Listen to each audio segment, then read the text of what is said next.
Je t'ai chopé. Regardez ce que j'ai trouvé. J'ai trouvé dans la forêt. Non, je le remets pas dans la forêt. Je l'aime bien. Je vais le garder. Le remets pas dans la forêt. C'est un écureuil. Ouais, c'est un écureuil volant. Je sais pas trop. Il était dans la forêt, donc voilà, je l'ai pris. Mais je suis contente, hein. Bonsoir et bienvenue dans un nouveau vlog Fit, moi et l'écureuil volant.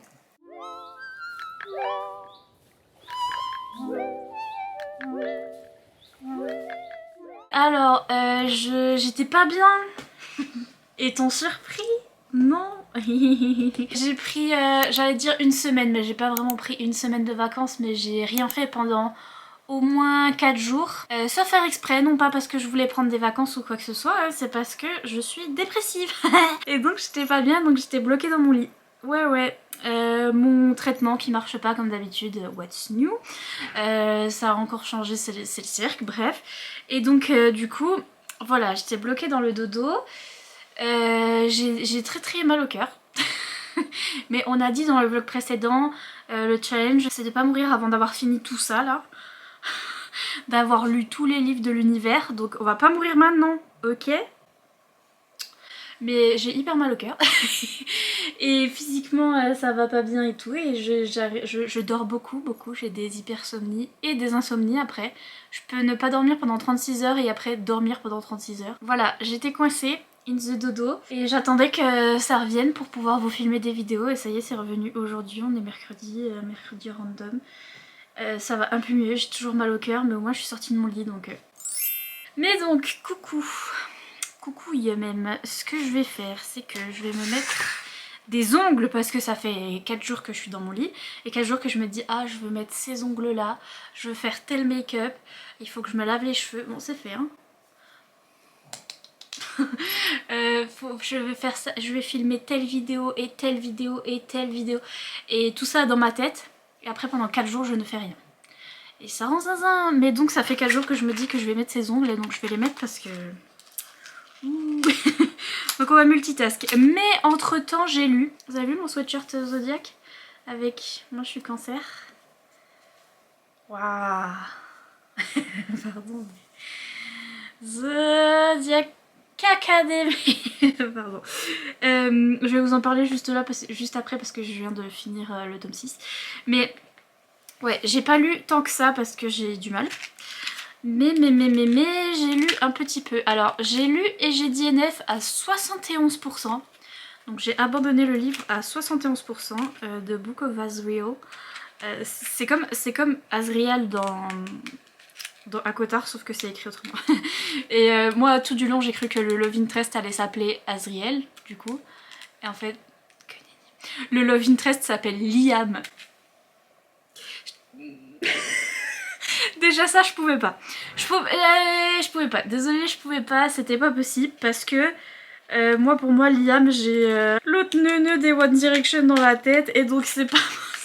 Surtout quand Liam au temps des One Direction il avait trop la classe, mais après il a fait n'importe quoi ce fou là. The Book of Azriel, j'avais vu recommandé par plein de gens. Je suis en train de regarder la taille de mes ongles en même temps que je vous fais cette review, donc je fais 2 choses en même temps, désolée je regarde pas. Mais ça fait 4 jours que je fais rien, donc il faut que je rattrape. Donc oui, The Book of Azriel, il était recommandé par toutes les filles qui adorent la romantasy, et donc du coup moi je me suis dit...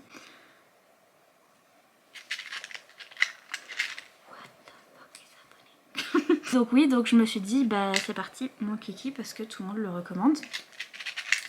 Et... et voilà, et en fait, déjà c'est de l'urban fantasy, donc... Vous savez que j'ai un souci avec l'urban fantasy, c'est pour ça que je vais pas lire Crescent City maintenant. Je vais pas du tout le lire maintenant parce que je vais pas aimer. Je me connais et je vais pas aimer maintenant. Je suis pas du tout à fond dans l'urban fantasy, alors qu'avant c'était ma passion. Ma passion number one. Je suis pas à fond du tout.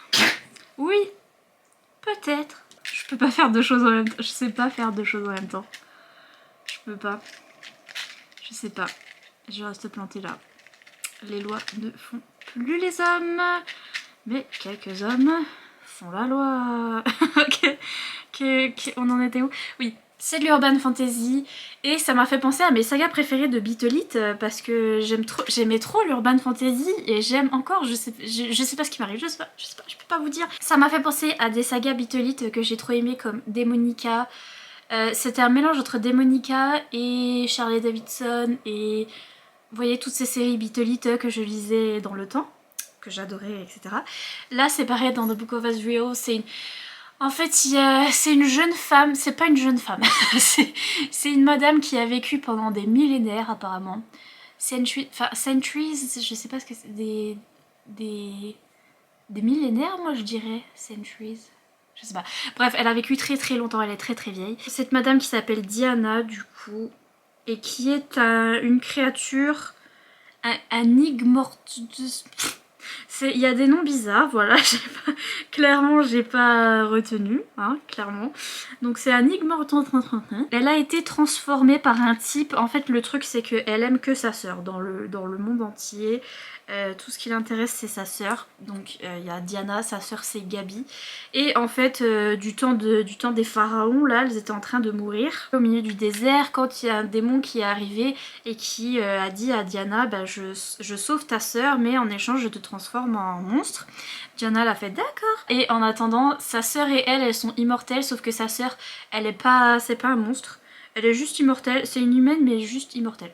Juste immortelle. Et donc voilà, on suit cette femme là qui est petit à petit devenue méchante en plus parce que du coup bah elle a été transformée en monstre, elle peut boire du sang, elle peut se transformer en plein de créatures assez iconiques, genre des wyverns et des trucs comme ça. Elle peut se transformer en dragon et tout, c'est grave bien. Mais le fait est qu'elle devient de plus en plus méchante et surtout elle est coincée avec ce type qui l'a transformée, qui s'appelle Kaiden, et qui l'a transformée et qui la garde avec lui. Et donc elle est dans une relation toxique en mode Oren dans Guild, où elle est avec ce type et elle est obligée. Et donc déjà on la voit comme ça au début, j'étais en mode bah sniff, ça fait des millénaires qu'elle est avec ce type, qui la force à être avec elle, puis elle devient de plus en plus méchante, elle fait des trucs de plus en plus affreux et tout. En fait, c'est tout un monde de fantasy où il y a des dieux et machin bidule, c'est pas très bien expliqué, c'est un peu trop... Le truc est trop dense et pas assez expliqué en fait, donc du coup on a des mondes parallèles, qui les dieux ils arrivent à reformer des mondes et à détruire des mondes, et enfin, du coup c'est trop, parce que du coup je me rappelle même plus sur quel monde on est, quelle planète on est, je comprends plus rien. Vous allez me dire mais pourquoi c'est Urban Fantasy? Mais parce que elle sort son téléphone, ils sont dans des voitures, bon on a le monsieur qui est le love interest, c'est un dieu, il arrive et puis il appelle ça des boîtes de sardines. Il appelle ça des boîtes en métal qui roulent, mais c'est des voitures, vous voyez. Et on est dans un monde type le nôtre, quoi. Il y a la même technologie que nous, sauf que ça s'appelle Onuna, je crois, un truc comme ça. Anuna. Le méchant, là, Kaiden, il est en train de chercher un livre, The Book of Asriel, et il envoie toujours Diana pour aller chercher ce livre. Parce qu'il veut obtenir du pouvoir grâce à ce livre et devenir le maître du monde grâce à ce livre.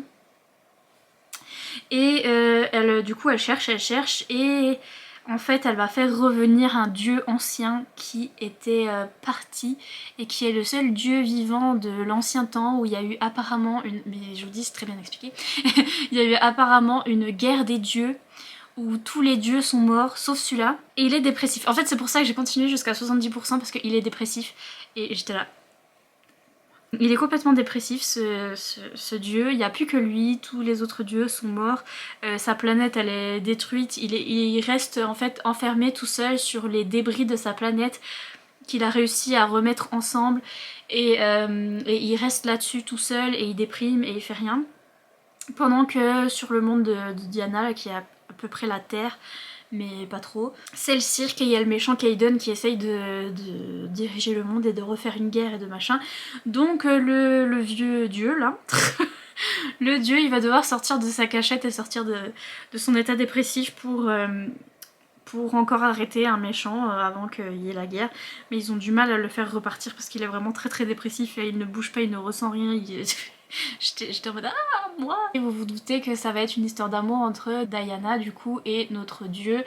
Et ce qui m'a fait penser à Demonica, c'est que lui c'est un dieu et elle c'est une démone un peu. c'est les genres de démons de ce monde-là.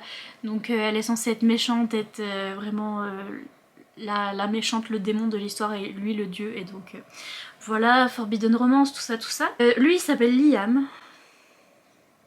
Il a plein, le pire c'est qu'il a plein d'autres noms très dieu-like, très dieu-dieu. Où en fait son vrai nom c'est Sam Kiel, un truc comme ça, et il a d'autres noms, bref. Et Sam Kiel encore pour un dieu, ça va. Mais en fait tout le monde l'appelle Liam et il préfère se faire appeler Liam. C'est censé être un dieu qui vit des millénaires là et tout et qui a vu des mondes naître et mourir et il s'appelle Liam. Non, la madame est très badass et voire borderline méchante en fait. Elle fait des trucs, des fois elle tue des gens qui étaient des gens innocents. Et donc on est là, ah mais madame. Donc elle est pas très, voilà, elle est très moraligrée et tout, donc c'était intéressant de voir son point de vue. Lui il est très je suis un dieu, non vous vous rendez pas compte à qui vous parlez, parce qu'elle elle s'en fout, elle est badass, elle est en mode je veux juste que ma soeur elle vive, après moi je suis méchante, je m'en fous. Et lui il est en mode je suis un dieu, je suis le tout puissant. Et du coup à chaque fois qu'on lui parle, vraiment il est en mode vous savez à qui vous parlez. Puis Diana elle est en mode oui mais je m'en fous. Donc ça c'était intéressant. Et je vous dis c'est le fait que lui il était complètement dépressif. Il a perdu sa planète, il a perdu tout, c'est comme s'il y avait eu un livre. Du coup on a l'impression d'avoir loupé un livre avant, où il y a eu une bataille et tout, et il a perdu tout le monde. Il n'y a plus que lui. Il peut pas mourir, il est vraiment immortel ou il peut pas vraiment pas mourir, donc du coup il attend, rien du tout. Mais c'était ça qui m'intéressait, de voir comment c'était décrit déjà son état dépressif, et c'était très bien fait je trouve. Parce que j'ai beaucoup relate, et de voir comment il allait en sortir et tout, si c'était vraiment un truc magique de oh là là il est amoureux donc du coup c'est magique. C'est un peu ça, mais il y a d'autres trucs qui rentrent en jeu, c'est-à-dire qu'il se retrouve des amis, il se retrouve un but, un truc à faire dans la vie en fait, qui fait que ça aussi ça le sauve de son état dépressif. C'est un petit peu une thérapie tout au long du livre où il essaye de... On voit beaucoup ce qui s'est passé avant, toutes les batailles qu'il a fait et tout, et comment il est traumatisé, et il en parle, et c'est trop bien parce qu'il en parle petit à petit avec la fille, et c'est comme ça que leur relation se développe en fait. Ils font que de parler de leur trauma l'un et l'autre en fait, et ils se parlent et tout, et au fur et à mesure ils arrivent à déjà extérioriser leur trauma et tout, et ensuite à voilà, se soutenir l'un et l'autre, et à se psychanalyser sans psychiatre, juste les deux. Et donc j'aime beaucoup. Voilà, donc j'aimais beaucoup ça, cet aspect de leur relation. Je voulais savoir la suite parce qu'il y avait ce truc où lui il était dépressif. Enfin, les deux sont un peu traumatisés et pas trop bien, et ils s'aident l'un et l'autre. Et du coup j'aimais bien cette relation, et c'est tout. En fait c'était tout ce qui m'intriguait, c'était tout ce que j'aimais bien. Le monde de fantasy était trop complexe et pas assez expliqué, et c'était trop le cirque. Pourquoi j'ai plus de batterie comme ça ? J'ai passé 4 jours à dormir, et est-ce que j'ai chargé mes batteries ? Non. De caméra, non. Et de moi-même, non. C'était pas exceptionnellement bien écrit, aussi. Bon. Après, par exemple, je viens de lire Fourth Wing de Rebecca Yarros, qui, pareil, quand j'y réfléchis et tout, il y a des défauts, c'est pas forcément très bien écrit. Encore un exemple de truc qui est pas bien écrit, mais... Je le redis et je le redirai encore, ça c'est pas bien écrit, mais j'adore ma vie. Au bout de 70%, je me suis dit je vais arrêter parce que je sais pas pourquoi je lis ce truc alors que je voulais juste voir comment ils s'en sortaient avec leur maladie mentale, et c'était assez mime, c'était assez bien fait. Et ça prenait du temps en plus, ça prend plusieurs mois et tout, et ils sont pas complètement guéris, et etc. Donc je voulais voir comment c'était fait, et c'était bien fait. Mais le reste, je m'en fous. Donc voilà. En plus je voyais que ça allait être une série, que ça allait continuer, I don't care. Mais cela dit c'est pas mal, et je mettrai... en fait je crois que j'ai mis une note sur Goodreads, alors que normalement je mets pas de note au truc que je DNF, mais là j'avais lu quand même 70%, et parce que je sais que si je devais mettre une note, je mettrais 3,5 sur 5, parce que c'était vraiment pas mal. C'est pas un 4, c'est pas un 3, c'est un 3,5, et c'est vraiment pas mal, et ça va sortir chez Bookmark l'année prochaine. Voilà, ils vont le traduire, ils vont le sortir, et donc au moment où ils le sortiront, je vous le recommanderai parce que c'est pour ceux qui avaient adoré la saga Beat It de chez Milady, vous allez adorer celle-là. Et puis je viens de finir Zodiac Academy. Je remontre encore ce mari. Désolée, mais est-ce que je suis arrivée à la côte ? Je crois que oui. Je crois que ça c'était dans le 6. Donc voilà, j'ai fini le tome 6.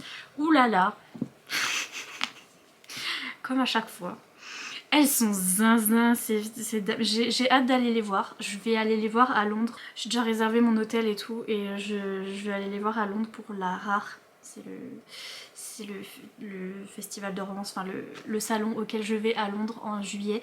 Et elles seront là, les deux sœurs qui écrivent cette saga.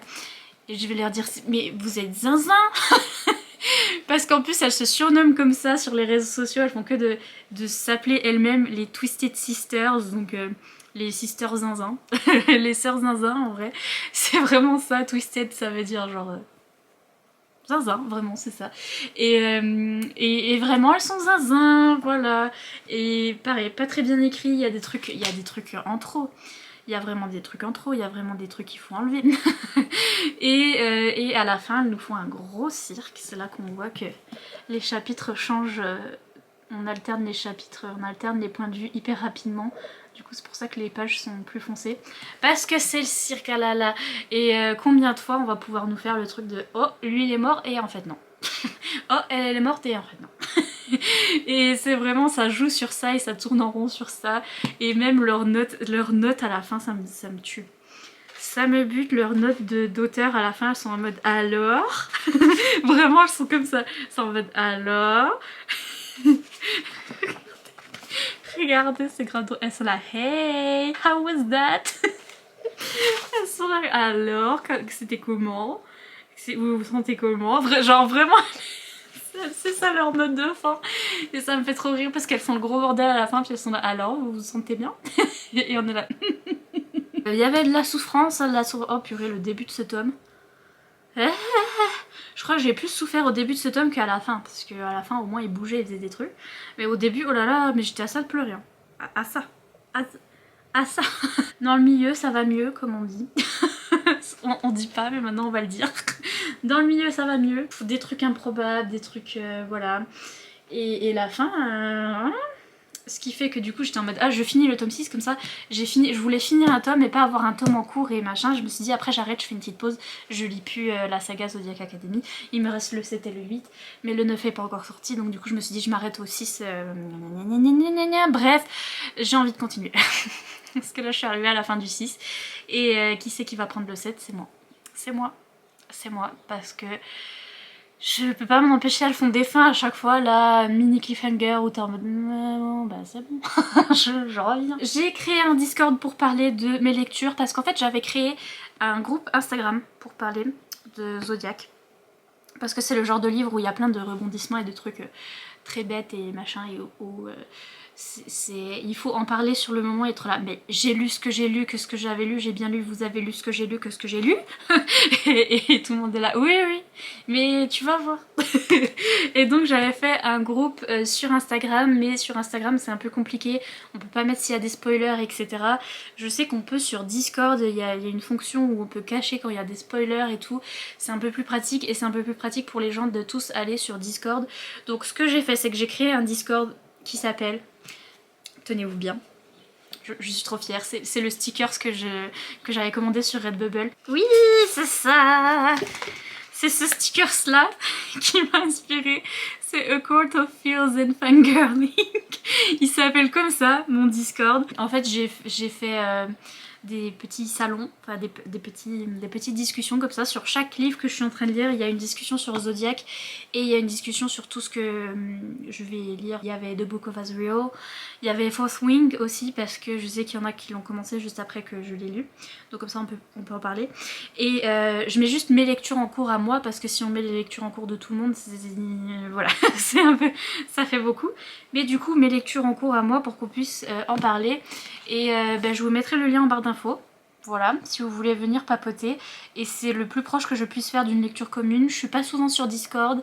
Quand je suis pas bien, je me sens overwhelmed. C'est comme les messages Instagram, je réponds pas. Donc en soi, ne vous attendez pas à ce que je parle beaucoup. Mais au moins, vous pouvez parler entre vous déjà, c'est déjà ça. Déjà dans mon groupe Zodiac, j'aimais bien parce que y a des gens qui se sont rencontrés et qui peuvent parler de la série ensemble et tout. Donc le Discord, c'est pour ça aussi. Et donc je suis en train de parler de ce tome 6 sur le Discord aussi parce que on hurle par ici, on hurle. J'ai toujours un Discord qui est spécial pour mes patrons, donc spécial pour Patreon, qui est un peu plus complet. Et là c'est juste le Discord pour fangirler. Fangirler pour parler, pour faire comme un groupe Insta en fait. C'est tout, je crois, pour aujourd'hui. Ah oui aussi j'ai lu une page de la Guilde des Ombres de Anatrice qui est sur Nextory. Et donc je compte lire ça prochainement dans votre magasin. Voilà, sur ce, des bisous, je vais mettre mes ongles. Voilà.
Non.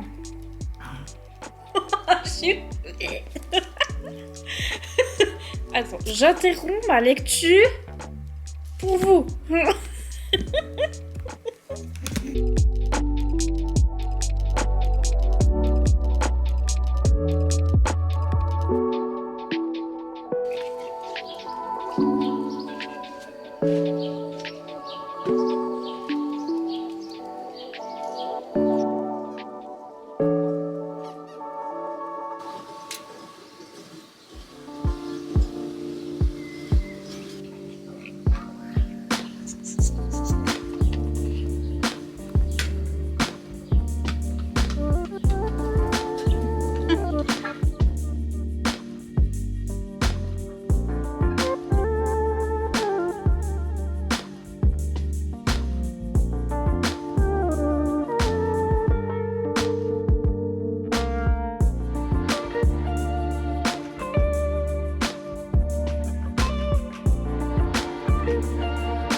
Ok, comme dirait Matt Pokora. Là on est le pont là, c'est le viaduc, c'est le pont, je m'en souviens, je me rends compte qu'à chaque clip je remets mon collier, je suis désolée, c'est juste parce que je le vois dans le retour écran et je vois qu'il est mal mis. Nous sommes le dimanche 21 mai. Et il y a eu le pont viaduc truc machin là où mon papa il travaillait pas pendant mardi, non il a travaillé mardi, mercredi, jeudi, vendredi, samedi, dimanche, donc 5 jours. Donc on a eu 5 jours trop cool où j'ai repris goût à la vie, enfin j'ai un peu repris la vie, un peu, parce que genre ça faisait Je sais pas, il faudrait que je compte, mais ça fait 2 ou 3 semaines, je crois, que je suis bloquée dans mon lit et je dors, jour et nuit, H24. Et quand je dors pas, je me traîne de façon très mollasse. Voilà. Et donc voilà, c'était ça mon rythme, c'était incroyablement magnifique. Et bref, mon papa était en vacances là et ce qu'on a fait, c'est qu'on est allé marcher un petit peu et j'ai réussi à reprendre le rythme. J'aurais pas dû normalement réussir, c'est parce que c'est la semaine des coquelicots et à chaque fois la semaine des coquelicots, soit je range toute ma chambre, là c'est pas le cas, ma chambre est pas rangée, soit j'arrive à faire du sport, à reprendre le rythme et tout parce que j'ai plus d'énergie pendant la semaine des coquelicots. Bref, mais parce que je vous dis ça parce que j'ai l'air d'avoir repris le rythme comme ça. Alors qu'en vrai non. C'est pas moi qui décide de quand ça arrive. Là c'est bien tombé parce que c'était pendant les vacances de mon papa. Mais des fois mes parents sont en vacances et moi je suis in my bed et je dors toute la journée. Donc, bref, donc je suis à peu près dans le rythme. Ça fait genre 3 jours. J'ai essayé de lire du coup pendant ces 5 petits jours là où mon papa était là. Et qu'est-ce que je lisais avant d'ailleurs? J'avais commencé le tome 42, le tome combien de Zodiac? Zodiac, je m'en remettrai jamais. Le tome 7. Le tome 7 de Zodiac, je l'avais commencé parce que j'avais trop envie de continuer après la fin du 6 et en fait j'ai arrêté, ça m'a saoulée. Je le reprendrai, vous verrez, je le reprendrai. C'est sûr, je ne peux pas me débarrasser de Zodiac. J'ai sorti ces livres-là de cette maison d'édition parce que j'avais envie de tester, de testouiller, j'ai envie de voir ce que ça donnait, les livres de la maison d'édition Corrigan. J'ai mis la nouvelle lumière, donc ça brille de mille feux. Faut encore que je règle pour que vous voyez bien, mais voilà, je voulais tester ces livres. Alors en fait j'ai d'abord pris celui-là, j'ai d'abord commencé à lire celui-là, ensuite j'ai DNF celui-là mais après je l'ai repris, vous verrez, c'est compliqué. Donc je l'ai commencé en papier et tout, je commençais à le lire. C'était sympa, mais je suis dans un mood un peu particulier, ça se ressent, je pense que ça se voit, hein. C'est la semaine de la mer Rouge et tout ça, tout ça. Et donc du coup je suis volage, vous voyez. J'arrive pas à me concentrer. J'arriverai à me concentrer que sur une lecture vraiment coup de cœur. Et là c'est une lecture qui est bien, mais sans plus. Et donc du coup j'aime beaucoup, mais je vais vous dire, j'aime beaucoup, mais j'étais pas concentrée, bref. Donc j'ai lu à peu près les 80 premières pages de ce livre-là. Après je l'ai mis en pause. Je me suis dit, bon, attendez, je vais tester l'autre de la maison d'édition, voir si c'est un peu plus de la fantaisie médiévale, parce que là, je suis vraiment, c'est le chaos. Là, c'est un retelling de Cendrillon, donc c'est un peu plus conte de fées, Disney, tout ça, tout ça. Là, c'est un peu plus romantasy médiéval, il y a même des... Comment dire, c'est même inspiré de la mythologie nordique, donc des vikings un peu. Et bref, c'est plus fantasy médiévale et tout. Et donc j'ai lu jusque là. Regardez mon marque-page. C'est le marque-page Stray Kids. Ma vie qui vient de la boutique de M. Je vous mettrai en barre d'infos parce que ma vie, j'aime trop ce marque-page. Bref, j'ai lu tout ça, donc j'ai lu 130 pages. Voilà, de celui-là. Et ben, il s'avère que j'ai moins aimé celui-là. Donc du coup, j'ai repris celui-là. Oui, je sais, c'est compliqué. Bref, alors du coup, je vais vous dire celui-là. C'est un peu plus romantasy médiéval. On suit une jeune fille qui est une princesse, mais c'est en mode la nièce du roi. Je crois. Genre, elle est la fille de... Enfin, son oncle, c'est le roi, et elle est du coup un petit peu une princesse. Par conséquent, apparemment. Et bref, cette jeune fille qui s'appelle Élise d'ailleurs, avec l'accent, le et de l'accent en français d'ailleurs, ça me fait trop bizarre parce que tout le monde s'appelle... Mais même le mec s'appelle Légion, genre la Légion d'honneur, et avec un et, je sais pas si ça a été traduit ou s'il s'appelait comme ça dans l'édition... Anyway, ça fait 40 livres que je lis qui ont comme personnage principal des jeunes filles qui s'appellent Élise. À chaque fois je pense à mes copines qui s'appellent Elise. Et, bref, personnage principal. Et aussi ça fait 40 000 livres que je lis qui sont des livres différents, pas de la même saga. Kimi, si tu passes par là. Parce que Kimi elle m'a dit mais tu lis les livres de la même saga? Non. Non Kimi, des livres différents où il y a un personnage qui s'appelle Imogène. Je m'en remettrai jamais, ça fait 40 livres où il y a un personnage qui s'appelle Imogène. Mais c'est d'ailleurs dans ces deux-là. Dans celui-là, il y en a un qui s'appelle. Il y a quelqu'un qui s'appelle Imogène. Dans celui-là aussi. Non? Non, je sais plus. Je crois que c'était dans le... Bref, voilà, un peu plus romantécie avec une princesse. Au début, on la voit, elle fait le mur, elle se barre du château et elle va... elle s'habille en homme et je vais y arriver. Elle va dans un tripot, ça s'appelle... Mais genre dans un bar pour jouer aux cartes et parce que c'est une princesse un peu rebelle. Elle aime bien... Elle est très très amie avec les domestiques, elle est très très amie avec les ennemis du royaume qui sont donc elle. Ceux qui sont au pouvoir, ils sont plutôt des gens cheveux blonds, yeux clairs, peau claire. Et ils ont asservi du coup le peuple qui était là avant et qui ont plus les cheveux noirs, yeux noirs et la peau mate.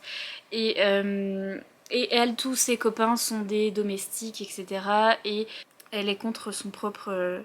tout ce qui se passe avec son oncle et tout, enfin le roi, etc. Et donc voilà, princesse rebelle, etc. Et en fait, elle va devoir se marier. Son oncle a décidé que ça y est, il était temps de se marier. Et en fait, il y a un mec, du coup le mec qui s'appelle Légion. C'est censé être un négociateur, je sais pas quoi, j'ai pas compris. Mais c'est lui qui est chargé de départager les prétendants de la princesse et de lui trouver un prétendant. Vous vous doutez que... Enfin en fait vous vous doutez pas mais vous vous doutez à la première page parce que c'est un peu mal fait où, où vous voyez que elle le connaît déjà, il est déjà dans son environnement naturel. Et elle le connaît, elle l'a déjà vu, elle est déjà en crush sur lui parce qu'elle le trouve trop beau. Et donc quand c'est lui qui doit s'occuper de ses prétendants, elle est en mode ah purée, trop la honte parce qu'il est trop beau et moi je veux sortir avec lui, pas avec les autres. Donc voilà, donc vous vous doutez qu'elle va finir avec lui et lui aussi étant un rebelle, etc. Truc de rebelle. Intéressant niveau... je voyais qu'il y avait quelques petits clins d'œil au... comment dire, aux vikings et etc. Mais pas très très développé. Bon, j'en étais que page 130, mais pas très très développé pour le moment. Et mais c'était pas assez bien fait à mon goût. Je vous dis déjà, la romance, le truc qui m'intéresse, c'est que ils se connaissaient déjà, enfin ils s'étaient déjà croisés un petit peu, et elle l'avait déjà vu, elle était déjà d'accord qu'il est beau et qu'elle a un crush sur lui. Et après on part de ce principe là, c'est pas tellement enemies to lovers, mais ils se chamaillent un peu, mais ça se voit qu'ils s'aiment bien l'un et l'autre, et c'est pas le build-up est pas très bien fait, il n'y a pas tellement d'enjeux dans cette romance, et puis c'est très très les pieds dans le plat où vraiment ça nous explique tout, mais les personnages sont... Enfin en fait c'est pas logique parce que les personnages disent des trucs dans les dialogues qui sont là pour nous informer du world building, mais c'est un truc que les personnages ne diraient pas en vrai. C'est genre ah mais machin, tu es ma sœur, nous ne pouvons pas aller à tel endroit parce que les femmes n'ont pas le droit d'aller à cet endroit là, et en plus vu que tu es ma sœur, nous ne pouvons pas faire ci ça ça ça ça, et sa sœur lui dit ah oui c'est vrai, alors que elle savait déjà. Vous voyez ce que je veux dire, des trucs comme ça. Et puis pareil dans les dialogues dans la romance là, les dialogues entre le monsieur et la jeune fille, elle est en mode les femmes sont opprimées, les femmes n'ont pas le droit de voyager, vous savez bien que les femmes gna gna gna. Elle lui explique comment marche son monde alors que lui il fait déjà partie de ce monde et qu'il a bien compris, enfin il sait que les femmes sont oppressées en fait, il est pas bête, mais donc voilà, tout était expliqué via des dialogues et c'était pas logique vu que c'était des personnages qui savaient déjà ce qui se passait, donc voilà, c'était un peu comme ça et pas assez bien développé. Il y a un moment, il y a une attaque, elle part de sa chambre pour aller dehors pour combattre des méchants et tout. et à aucun moment elle s'est changée, donc du coup je me dis, parce que la scène d'avant elle est en chemise de nuit, et à aucun moment elle se change, et à aucun moment c'est dit qu'elle est en chemise de nuit, et donc je me suis dit ça va, elle se bat en chemise de nuit. Bref, il y a des trucs comme ça qui sont pas précisés et tout, bref. Moi ce qui m'intéressait vraiment c'était la romance, et j'ai vu que l'alchimie entre les deux était pas top top et que j'étais pas hyper intéressée, et aussi j'avais déjà capté le plot twist là dès le début. On dit qu'il y a des royaux qui sont disparus, il y aurait 2 garçons et une fille et gna gna gna, et en fait j'ai déjà capté c'était qui les 2 garçons et la fille, et bref c'est un peu facile à deviner. Donc celui-là je pense que je vais l'abandonner. Ben, je vais l'abandonner même, page 130, parce que pas assez bien développé pour moi, mais sympa pour commencer la romantécie, et d'ailleurs les deux. Les deux sympas pour commencer la romantécie, donc je conseille, parce que littéralement là ça vous explique le monde de fantasy via les dialogues etc. Et donc c'est très rapide et c'est très fluide. Et donc si vous accrochez à la romance, ça risque de vous plaire, ça va bien se passer. Moi j'ai lu beaucoup de romantécie et donc du coup je vois je vois les trucs habituels et comment c'est fait et si c'est bien fait ou mal fait, vous voyez. Mais sympa pour commencer la romantécie.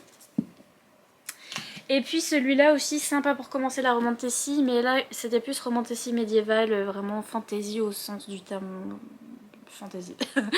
Que là c'est plus réécriture de conte, retelling, Cendrillon, avec un peu d'effets. En fait les deux il y a des fées, là il y a des fées qui sont un peu mystérieux, machin, qui ont des pouvoirs, bref. Et là, c'est pareil, c'est des fées, mais intégrés au conte de fées, intégrés à Cendrillon. Et donc on a notre jeune fille qui est mi-humaine, mi-fée, et qui est Cendrillon, du coup, sauf que j'ai été coupée plus de batterie. Mais donc voilà, on se retrouve avec Cendrillon qui s'appelle en fait Ember dans ce truc-là. Donc Ember avec un E, et donc ça veut dire ambre. Donc ça veut dire... Enfin... Non, ça veut pas dire ambre. Si, non. Ça veut dire braise. Oui, c'est pas ambre. Ah, mais amber, c'est aussi l'ambre. Mais c'est aussi les braises. Donc bref, c'est pour rappeler les cendres, les braises, le feu, etc. Donc c'est très bien fait, elle s'appelle Amber. Le prince s'appelle le prince Franco. Et je sais pas pourquoi ça me fait rire. Je peux pas le prendre au sérieux, le monsieur s'appelle Franco. Bref, mais c'est très onirique, c'est très conte de fées, Cendrillon. Le retelling est très précis et très ressemblant en fait, et très bien suivi, où on a cette jeune fille qui a perdu son père et sa mère, et elle vit avec sa belle-mère qui est méchante, et avec ses 2 belles-sœurs, et elles sont super méchantes avec elle, et elle est obligée de les servir, etc. Et il va y avoir un bal, elle va réussir à aller à ce bal, elle va être toute belle dans sa robe, et elle va rencontrer le prince, mais le prince c'est un goujat quand même, donc c'est un petit peu une Miss to Lovers, et il y a toute une histoire comme quoi elle va finir par rester au palais, et après ça dévie un peu de Cendrillon. Le début est très Cendrillon, où voilà, elle est avec sa belle-mère et ses belles-sœurs, et ses belles-sœurs, non, ses demi-sœurs, non, ses demi-sœurs, je sais, bref, je sais pas quoi. Et après ça part un peu dans un autre truc où elle est obligée de rester au palais. Il y a une autre princesse qui est introduite dans l'histoire, elle va se faire passer pour une autre princesse, enfin, bref, tout un truc comme ça.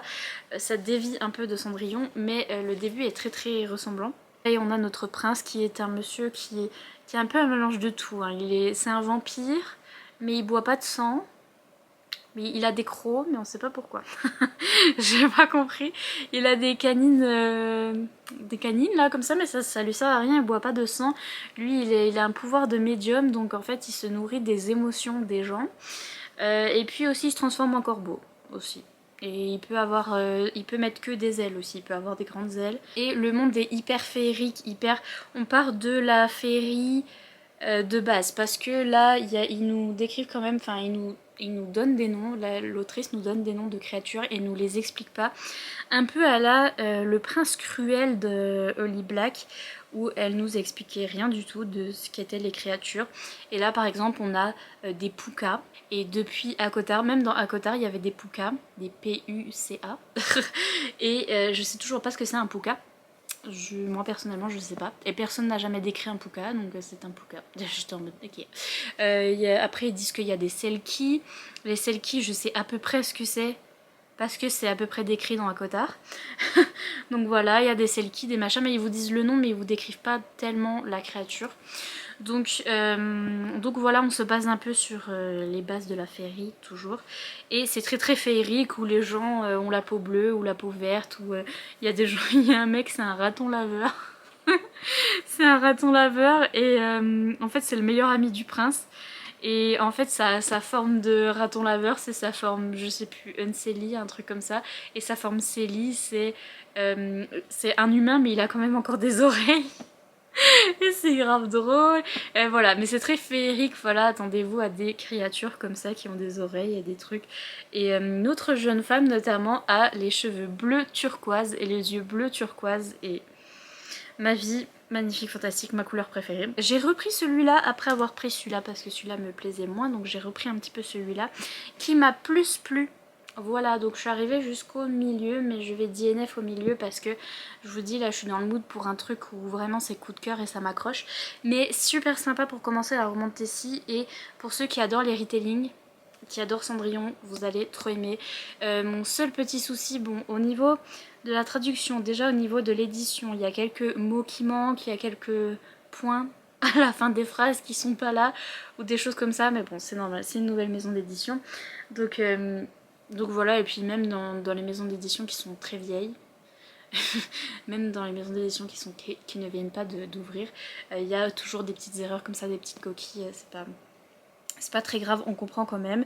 Et il n'y a pas de faute d'orthographe, c'est juste des petits mots qui manquent ou des petits, enfin, voilà, des petites coquilles comme ça. Niveau traduction, en fait, le langage est très moderne. Alors je sais pas si dans l'original, ça doit être pareil dans l'original normalement, je pense. Mais les personnages parlent de façon très moderne. Par exemple, le prince, à un moment, il croise quelqu'un. Il est là, ah là là, celui-là, il a vraiment un balai dans le Luc. Et après il croise quelqu'un d'autre, il est très charmant ce prince, et il dit ah là là, lui vraiment il a une tête à ne pas avoir pété en public depuis longtemps. Vraiment, il dit ça d'une personne, il juge un peu les gens, hein, ouais. Et voilà, et il y a eu notamment un truc où à un moment ça a été traduit, enfin le prince essaye de faire un sourire pour charmer notre Cendrillon, et elle dit ah il a vraiment un sourire de débile. Et genre, bon déjà je déteste ce mot. Et ensuite, quoi ça me sort toujours de la romantécie quand il y a des trucs un peu trop modernes comme ça. Donc voilà, il y a quelques petits mots comme ça, quelques petites phrases qui sont un peu trop modernes pour un retelling, etc. Mais en même temps ça donne un petit côté fun au retelling Cendrillon, etc. et à la féerie. Et c'est franchement pas mal, l'histoire est vraiment pas mal avec notre prince qui est insupportable. Ça m'a fait penser à Deal with the Elf King, donc comment ça s'appelle en français, Un pacte avec le roi elfe, que vous vous en souvenez, j'ai pas trop aimé, mais je vois les ressemblances, où c'est bien pour les gens qui débutent dans la romantécie, et où on a le prince qui est insupportable là, qui est vraiment un prince qui a été élevé comme un prince, et c'est logique en fait que les princes soient comme ça, donc du coup des fois j'aime bien qu'ils soient comme ça, mais après que ce soit challengé. Dans le roi elfe, le pacte avec le roi elfe, il était chiant, et il était chiant, et il était chiant. Et, je l'aimais pas plus au fur et à mesure que là, le prince est très chiant, a été élevé en prince, il est privilégié et tout. Il se sent tout puissant, un vrai petit coq. Mais elle le remet à sa place tout le temps, elle essaye de lui apprendre un peu la vie. Et petit à petit, il va quand même se calmer. Et donc, je trouve que c'est mieux fait là-dedans. Et puis l'histoire est sympa, et l'ambiance vraiment conte de fées, retelling, tout ça est aussi super sympa, et c'est pas très très mal écrit, donc c'est vraiment sympa. J'aime bien le retelling de Cendrillon, c'est vraiment... Il y a même le truc du soulier et tout, c'est... Voilà, c'est très proche et c'est très sympa. Donc j'aurais pu le lire, j'aurais pu le terminer parce que franchement j'aime bien. J'étais en train de lire ça aujourd'hui et j'étais pépère, pépouse. J'aimais bien, mais je suis pas à fond à fond. Et j'ai d'autres trucs à lire, donc c'est ça le problème. Mais je vais le garder, je le reprendrai peut-être à un moment et je lirai bien le tome 2. Je sais qu'il y aura d'autres tomes. Et le tome 2 d'ailleurs m'intéresse parce qu'il y a d'autres personnages là qui sont dans ce livre là où je vois déjà qu'ils peuvent avoir leur propre histoire. Et donc j'ai hâte de voir ce qui va se passer pour eux. Donc je le laisse comme ça pour le moment, j'ai lu la moitié, je le garde, je pourrais le reprendre et je pourrais lire le tome 2, j'ai bien aimé. Pour moi ce serait, je pense que si je l'avais lu jusqu'au bout ça aurait été un 3 étoiles ou 3,5 parce que j'ai bien aimé. Voilà, et en fait je me suis commandé ça en papier parce que je le lis sur Nextory sur mon téléphone. Il est dispo sur Nextory, n'hésitez pas à utiliser mon lien en barre d'infos pour 45 jours gratuits si vous le voulez gratuit. Mais en fait moi je voulais alterner entre mon téléphone et la version papier, donc je me suis pris la version papier sur Amazon qui vient de sortir chez Pocket. Et du coup je vais alterner entre les deux, ça et mon téléphone avec Nextory.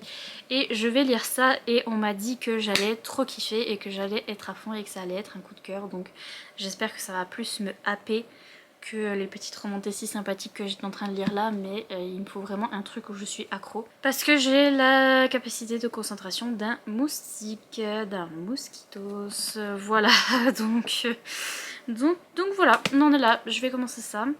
Je sais pas combien de temps fait ce vlog, faudra peut-être que je le clôture à un moment, mais bref. C'est tout, c'était une update, voilà, je vous laisse, des bisous.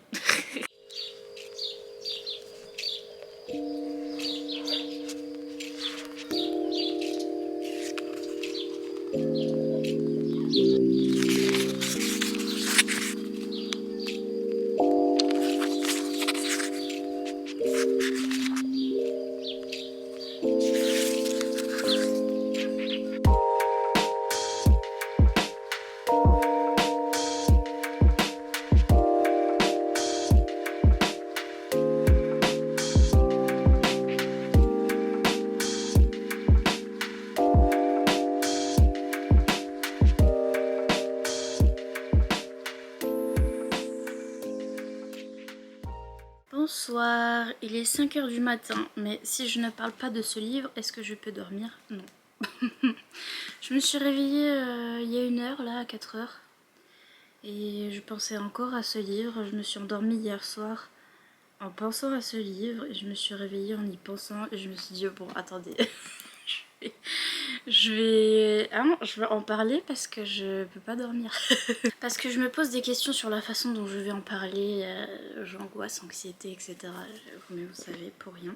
C'est mon marque-page préféré en ce moment. Le marque-page Stray Kids. Je l'aime trop. Mais donc j'en suis là, j'en suis page 286. J'ai bien avancé. C'est très très addictif, mais ça devient addictif au bout de plus de 100 pages. Point négatif sur ce tome 1, on a un énorme infodump au début, comme disent les Anglais. Donc infodump, c'est genre des infos qui nous sont jetées dessus. Enfin, qui sont comme ça. Qui sont lâchées comme ça. Et vraiment, au début de ce bouquin, il y a des... C'est vraiment un infodump où on nous explique le monde, les pays, quelle guerre il y a eu, etc. Ce que certains personnages importants ont fait, comment marche le système de magie, tout ça. Mais vraiment de manière hyper scolaire et hyper barbante. Et donc du coup j'ai eu beaucoup de mal pour les 100 premières pages, mais du coup c'est de la high fantasy. Là ici c'est, je dirais pas de la romantasy, je dirais de la high fantasy avec de la romance pour l'instant, parce que j'en suis. Donc la high fantasy c'est la fantasy haute, high c'est haut en anglais, et genre il y a plusieurs paliers de fantasy. Par exemple l'urban fantasy ce serait de la fantasy un peu plus basse, parce que la fantasy du genre on est à New York, on est dans notre monde mais il y a des loups-garous. Vous voyez ce que je veux dire? Un petit élément de fantasy, mais pas tout un monde. Là c'est de la high fantasy, c'est-à-dire monde médiéval, monde complètement inventé, avec plein de créatures, des elfes, des dragons, voilà, des trucs comme ça, et de la magie, etc. Niveau high fantasy, il y aurait par exemple le Seigneur des Anneaux. Je dis toujours des agneaux. Le Seigneur des Anneaux, les Brandon Sanderson en général c'est de la high fantasy, donc vraiment tout un monde qu'il a inventé, etc. Sinon il y a des fantaisies un petit peu middle, un petit peu au milieu où on reste encore dans notre monde, mais je vous dis, il y a aussi ce truc... je dirais que c'est un peu au milieu, par exemple Zodiac Academy, parce qu'on est vraiment dans un monde parallèle au monde humain qui ressemble comme deux gouttes d'eau. Vous voyez ce que je veux dire? C'est ces choses comme ça. Donc là c'est de la high fantasy, donc c'est vraiment de la fantasy adulte. Comme j'aime bien dire, c'est de la high fantasy. Parce que toutes les américaines disent de la high fantasy et moi je trouve que c'est de la high fantasy. Parce que ça fait mal à la tête. C'est dur en fait de rentrer dans l'histoire et de s'accrocher au début parce que l'univers est dense et parce que la manière de nous développer l'univers est dense aussi. Ça me fait beaucoup penser à Blood Mercy. Alors Blood Mercy ce serait moins de la high fantasy, mais au niveau densité de l'écriture et du monde de fantasy et au niveau il faut s'accrocher. Vous voyez dès le début que... Mais Blood Mercy ce serait plus de la romantasy, il y a plus de romance, c'est plus centré sur la romance. Sur Discord on a une conversation où voilà, je update à peu près où j'en suis et vraiment au début j'étais en mode c'est bien votre histoire mais pourquoi je comprends rien. Et pourquoi je suis pas intéressée et pourquoi c'est... Qu'est-ce qui se passe? Et en fait c'est parce que c'est de la high fantasy, c'est pour ça. Et donc il faut vraiment s'accrocher au début pour ceux qui ont l'habitude de lire de la fantasy pure et dure. Vous avez l'habitude, donc je pense que vous savez vous accrocher. C'est les gros pavés de fantasy comme ça. La couverture de chez Plume Blanche à l'origine, on aurait dit vraiment une romantasy, vous voyez, que en fait ça c'est plus proche de ce que c'est-à-dire les gros pavés de fantasy en mode Robin Hood, en mode je sais pas, l'assassin royal c'est Robin Hood déjà. Brandon Sanderson, vous voyez tous les trucs comme ça, ça correspond plus je trouve. Cette couverture, I guess. Et du coup, fantasy adulte, dark fantasy... Fantasy adulte, donc après dark oui, mais parce que fantasy adulte. Donc les sujets sont dark, les sujets sont graves et importants et peuvent être triggerants aussi. Attention au trigger warning. Trigger warning un peu pour tout, on est dans un monde médiéval où principalement on va suivre une jeune fille qui s'appelle Panama qui vient en fait on a toute une carte hein, qui vient d'un pays tout au nord ici qui est en dehors de la carte mais elle vient de là et en fait elle a été expatriée dans ce pays là et elle est orpheline, ses parents sont décédés de manière très particulière, vous verrez comment. Et c'est une sauvageonne, on l'appelle toujours la sauvageonne parce qu'elle vient de ce pays-là. Elle a appris à se battre dès sa plus tendre enfance. Au début, elle est dans un orphelinat et en fait, elle va être recrutée par la fameuse guilde des ombres. C'est ça? Oui, c'est le titre. Je vais bien. Elle va être recrutée par la guilde des ombres à l'âge de 11 ans et ils vont lui apprendre à tuer correctement et à être une assassineuse comme dirait Keleana. Mais donc à être un assassin et à tuer, un tueur à gages, à tuer professionnellement. Et donc ce qui va plutôt bien à cette enfant-là puisque elle s'avère avoir un don de mort et être la descendante de la déesse de la mort. Donc en fait elle peut tuer des gens juste en les touchant. Voilà, si elle active son pouvoir et qu'elle touche à un animal ou une fleur, ou pour l'instant on a vu que sur des animaux ou des fleurs, tout de suite la fleur fane ou l'animal meurt.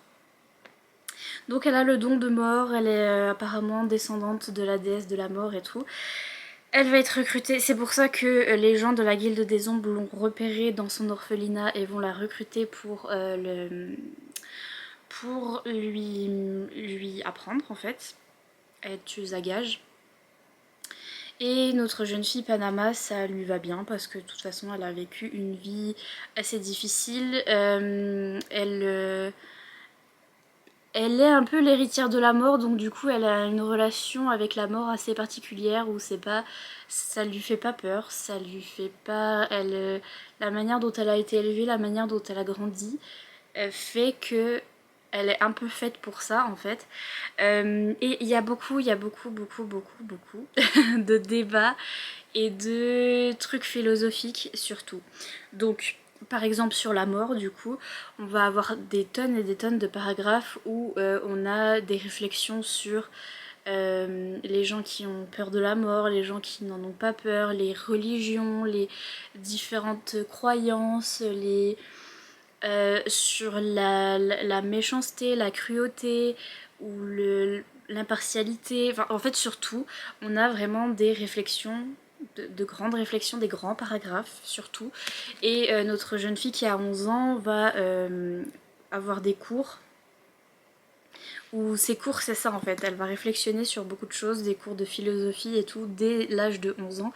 Non seulement elle apprend à se battre, elle apprend à tuer, etc. Mais aussi elle a ses cours théoriques où elle apprend aussi le bien et le mal et la philosophie en fait. Et donc du coup il y a beaucoup de ça. Donc c'est de la aïe fantasy. C'est hyper intéressant, moi j'adore.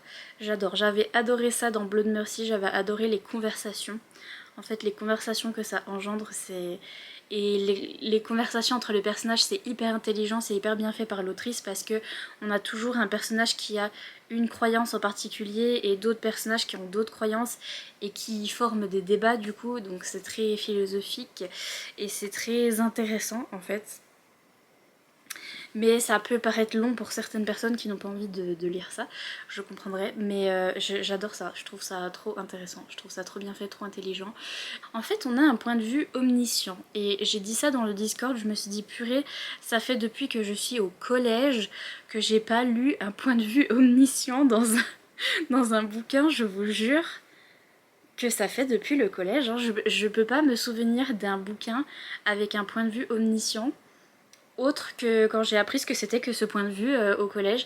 Donc le point de vue omniscient, c'est en fait on a notre narrateur, narratrice, la manière dont c'est narré. Euh, on est d'un point de vue omniscient, c'est-à-dire qu'on est d'un point de vue où on sait tout et on voit tout, et on n'est pas d'un point de vue d'un personnage en particulier.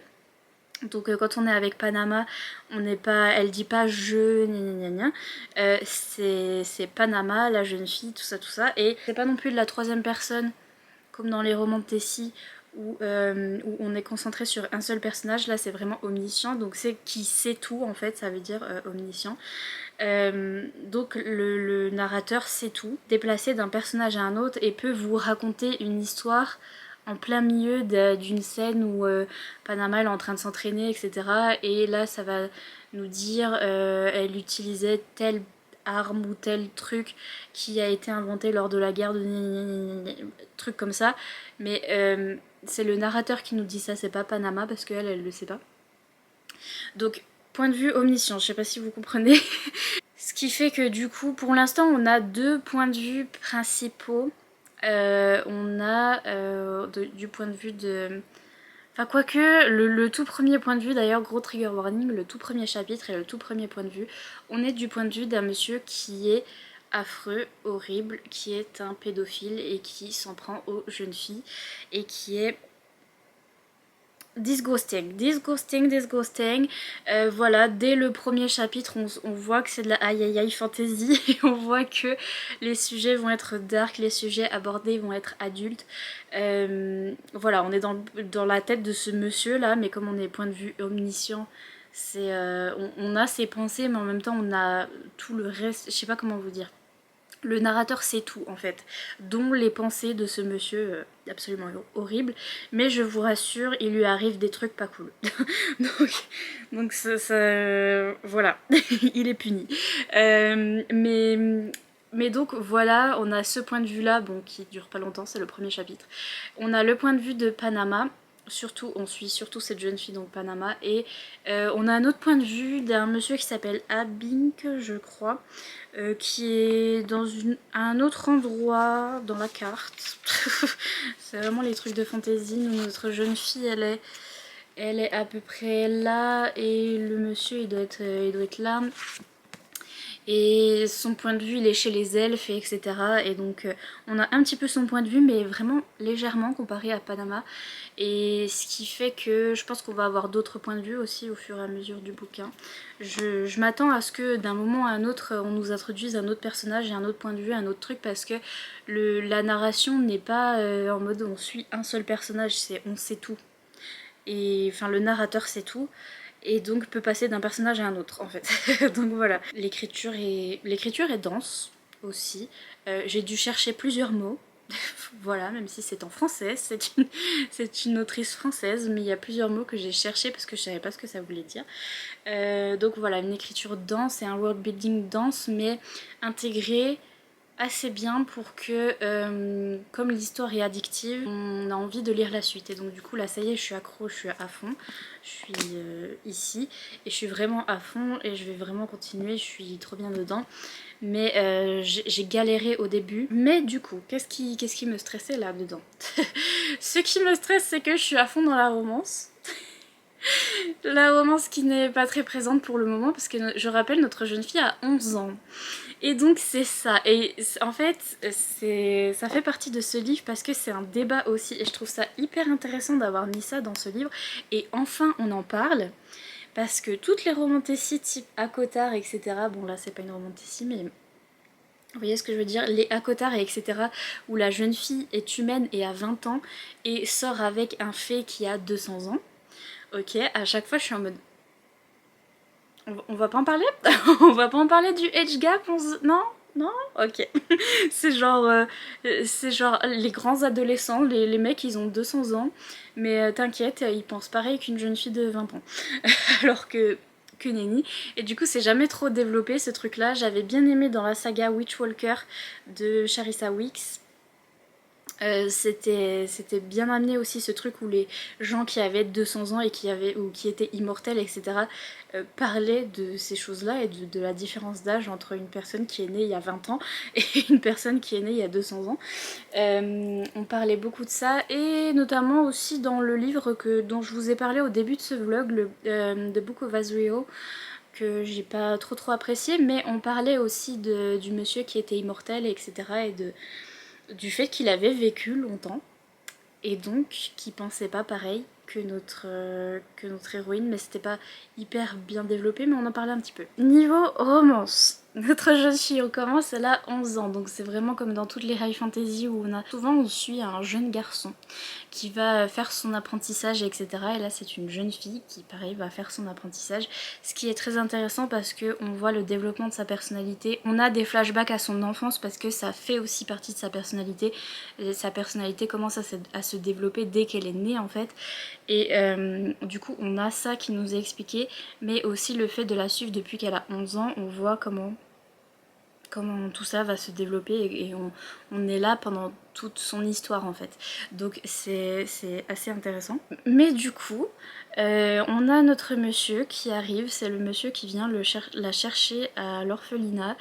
Et il est très beau, il est magnifique, il est hyper charismatique et elle a un big crush sur lui, mais elle a un crush sur lui en mode elle a 11 ans et elle a un crush sur lui, vous voyez ce que je veux dire, et en plus elle a une connexion assez spéciale avec lui, donc voilà, son crush de 11 ans.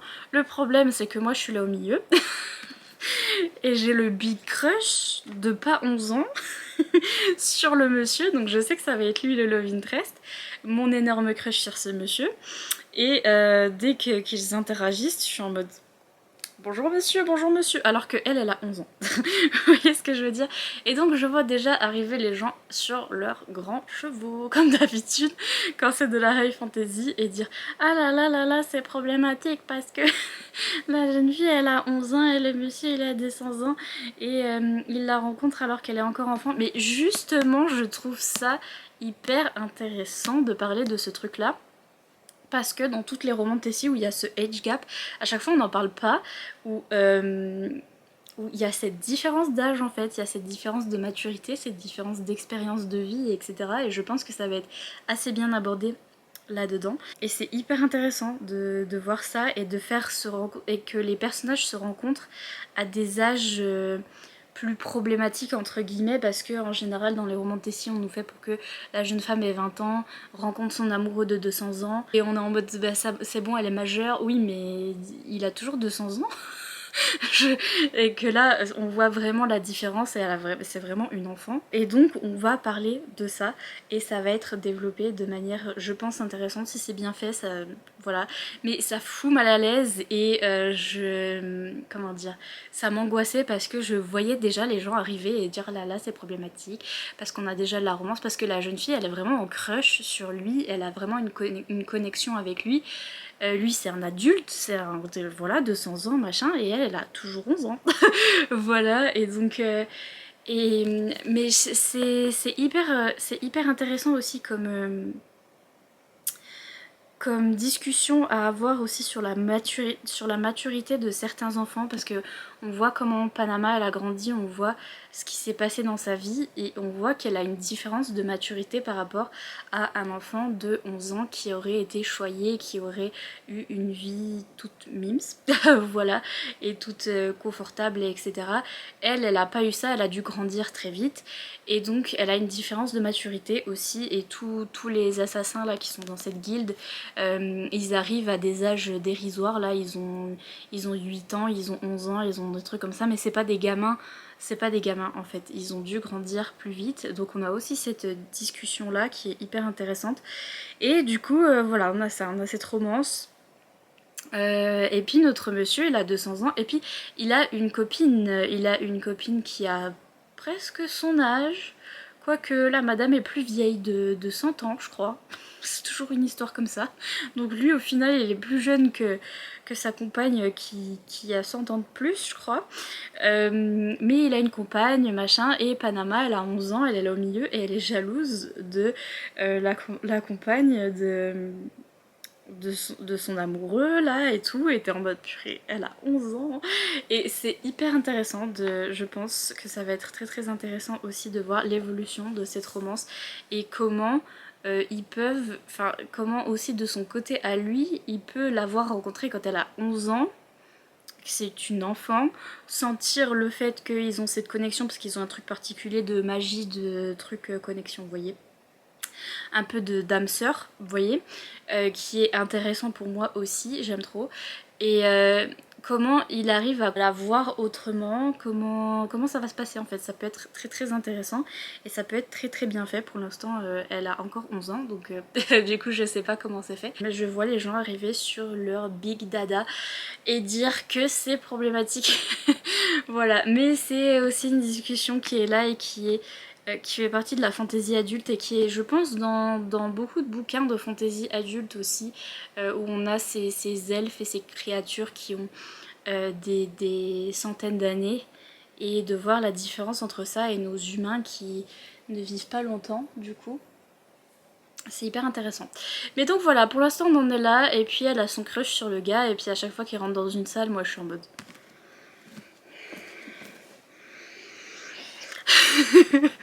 Voilà, et puis elle décrit son charisme, etc. Et là il est avec une autre femme et tout, et moi je suis en mode purée, elle a 11 ans. Elle a 11 ans, il va falloir qu'elle grandisse, Donc voilà, j'attends ça parce que forcément je suis à fond dans la romance, qui est très très bien faite pour l'instant. Il y en a pas beaucoup, mais très très bien faite.